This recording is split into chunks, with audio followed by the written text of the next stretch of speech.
Good afternoon, all. Listening to Surinder sir made me realize just now that the trajectory of his scholarship has quite closely followed the trajectory of Indian society in itself, which is fascinating because a scholar who refocuses constantly as dynamically as the society changes is quite rare, and that is something phenomenal that we see in Surinder sir's work. I should perhaps begin by thanking JNU lecture series team. When Surinder sir retired back in November, I was away unfortunately on field and I could not attend his retirement function. But to be able to getting this opportunity now to share the stage with sir and to discuss some of his works and reflect on the pedagogy that he has engaged in over the years at CSSS and in general, it's a great opportunity. And thank you, Siddiq and others, other members of the forum. I am also hugely indebted to Sir for not only his very many writings over the decades, but also for his classes on Indian society, something that my theme focuses on today. The way Professor Jodhkar's pedagogy challenges the hegemonic frameworks and readings of Indian society will be the central point of my discussion. In fact, it is also the central question that has been constantly posed and as well as answered by Sir not only through his writings but also through his classes, lectures and discussions.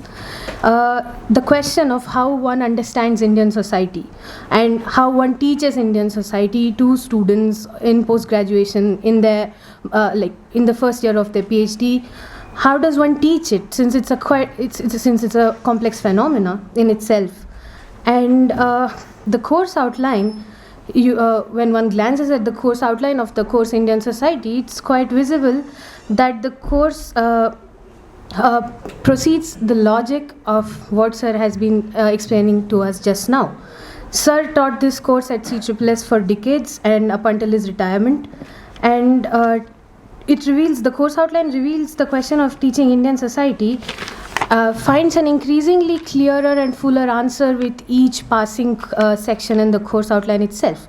At the outset, it teaches us about how Indian society was conceptualized for the first time by the Orientalists and the Indologists, and those who read the texts and ignored the real manifestations of the categories that they were trying to identify in Indian society.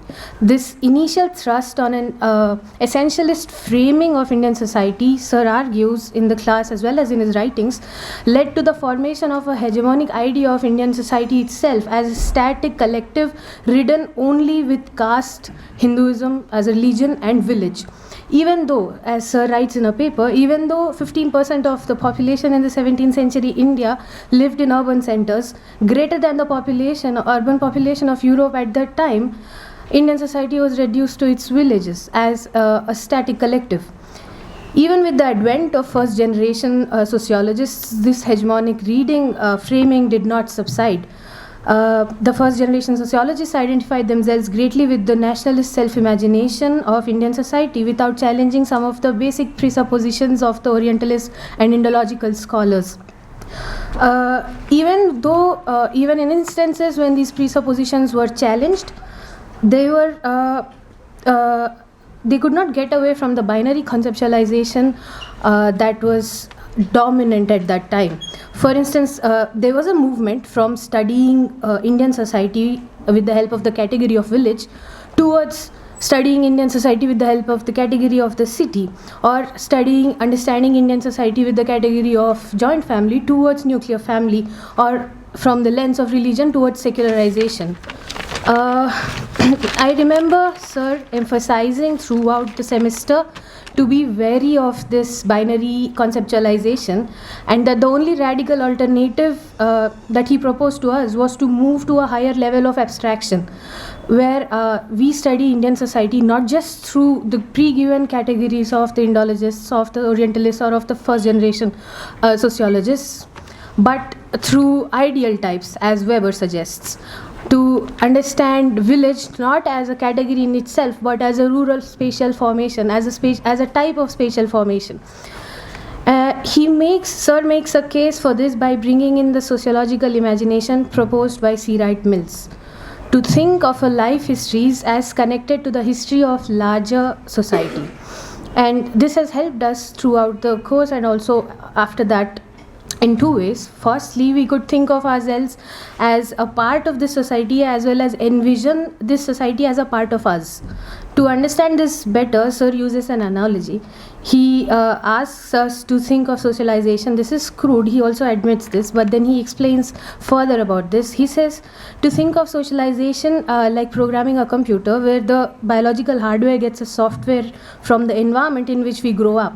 But although this is only partially true, because unlike a static hardware, human beings are dynamic and agential, which Sir stresses at each point. Which is why the course, if you see, it's not just Indian society, it's Indian society structure and process. Because there's structure, but we also, as agential individuals, agential beings, engage with the structure as the structure engages with us. And the structure that guides our socialization also require us to act upon them, not to just stand as passive receivers of the structure.